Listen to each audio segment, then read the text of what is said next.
লতা খেতে যেমন মজা তেমনই কাটতে অনেক বেশি কষ্ট, অনেক বেশি সময়ের দরকার। তো একা একা যদি আপনার লতা কাটতে হয় তাহলে তো অনেক ধৈর্যের পরীক্ষা দিতেই হবে। তো লতাগুলোকে বেছে আমি এভাবে লবণ দিয়ে আধা ঘন্টার মতো মাখিয়ে রেখেছিলাম।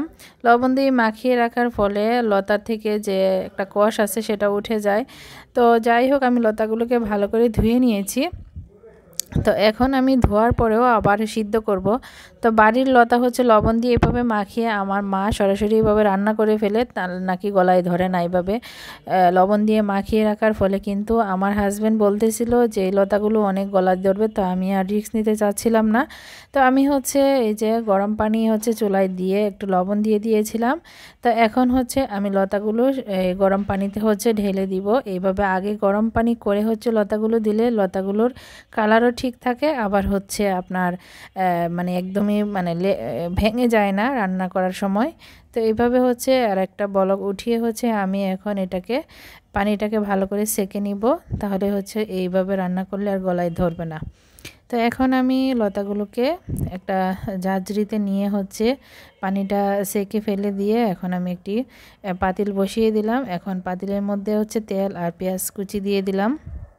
তো এইভাবে রান্না করলে লতা একদমই গলায় ধরবে না। আর লতা রান্নার মেন উপাদান হচ্ছে রসুনটা একটু বেশি করেই দিতে হবে। তারপরে দিয়ে দিলাম বাটা মরিচ। এভাবে বাটা মরিচ দিয়ে রান্না করলেও কিন্তু অনেক বেশি টেস্টি হয়। তো এই তো অনেক বেশি কালারফুল আমার মরিচগুলো। আবার দিয়ে দিলাম লবণ, আর পরে দিয়ে দিলাম হচ্ছে হলুদ গুঁড়া। তো এই লতা রান্নার মধ্যে তেমন একটা মশলা লাগে না, শুধু হলুদ আর মরিচই হচ্ছে যথেষ্ট। তারপরে বাটা রসুন দিয়ে দিলাম আর কিছু আস্ত কুচানো রসুন দিয়ে দিলাম। তো এই যে রসুনটা হচ্ছে মেন, বেশি পরিমাণে রসুন পড়লে এমনিতেই গলায় ধরবে না। তারপরেও আমি যেহেতু মানে আমার হাজব্যান্ড বলতেছিল ওর নাকি লতা কেনার সময় নাকি হাতে ধরছিল, হাত চুলকাইতেছিল। তো আমি বড় বড় দুইটা চাপা শুটকি দিয়ে দিয়েছি। এই তো চাপা শুটকিটা দেওয়ার পরে হচ্ছে ভালো করে হচ্ছে সিদ্ধ হয়ে গেলে চাপা শুটকিটা আর চাপা শুটকির যে কাঁটা থাকে সেটা আমি যতটুকু পারি আমি এভাবে উঠিয়ে হচ্ছে ফেলে দিব। তো এই তো এভাবে হচ্ছে আমি চাপা শুটকিটাকে হচ্ছে কাঁটাগুলো ফেলে দেই মানে রান্নার সময়, তাহলে হচ্ছে খাওয়ার সময় কিন্তু এতটা কাঁটা লাগে না।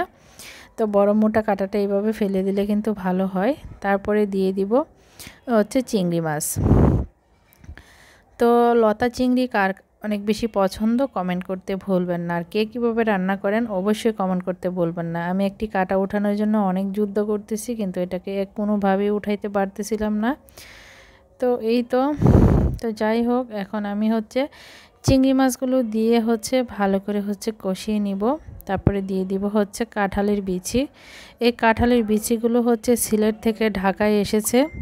কি পরিমাণ এটার মধ্যে মায়া পরিশ্রম, তো বুঝতেই পারছেন। সিলেট থেকে ঢাকায় এসেছে, তাও এটা গতবারের মানে 2024 সালের কাঁঠালের বিচিগুলো আমার মা সংরক্ষণ করে রেখে দেয়, 1 বছরেরটা আরেক বছর খাওয়া যায়। তো আমাকে অনেকগুলো দিয়েছিল পলিথিনের ভিতরে ভরে, হচ্ছে আমি সিলেট থেকে যখন ঢাকায় আসি তখন আমি নিয়ে এসেছিলাম। তো একটা টিনের ভিতরে ছিল, এগুলোকে আমি কেটে রোজার আগে হচ্ছে ডিপ ফ্রিজে রেখে দিয়েছিলাম। খেতে কিন্তু ভীষণ মজার। ফাইনালি আমি কাঁটাটা তুলে ফেলেছি। কালারটা দেখতে পাচ্ছেন, মনে হচ্ছে যে এখনই খাওয়া যাবে। তো আমার লতার কালারটা দেখতে পাচ্ছেন কি সুন্দর। আমি প্রথমে কিন্তু লবণ দিয়ে ভালো করে মাখিয়ে নিয়েছি, তারপরে আবারও কিন্তু বলক উঠায়া হচ্ছে সিদ্ধ করে নিয়েছি। তারপর দেখেন একটুও হচ্ছে কালার নষ্ট হয় নাই। তো এইভাবে লবণের মধ্যে, আর আমি কিন্তু একবারও ঢেকে দেই নাই, ঢেকে না দিলে কিন্তু কালারটা একদমই সবুজ সবুজ থাকে।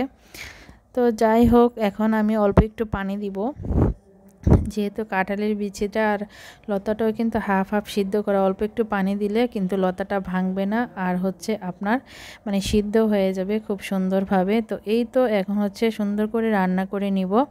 তো যাই হোক, এটাই হচ্ছে আমার রান্না বান্নার ফাইনাল লুক। তারপরে হচ্ছে আমি রোজা রেখেছিলাম, তো সন্ধ্যার আগে হচ্ছে আমি এই যে ভুনা খিচুড়ি রান্না করেছি, আর হচ্ছে আমি এখন হচ্ছে মাছের দু পেঁয়াজু করব মানে ভুনা খিচুড়ির সাথে খাওয়ার জন্য। তারপরে মরিচ ভর্তা, সালাদ, লেবু এগুলো তো ছিলই।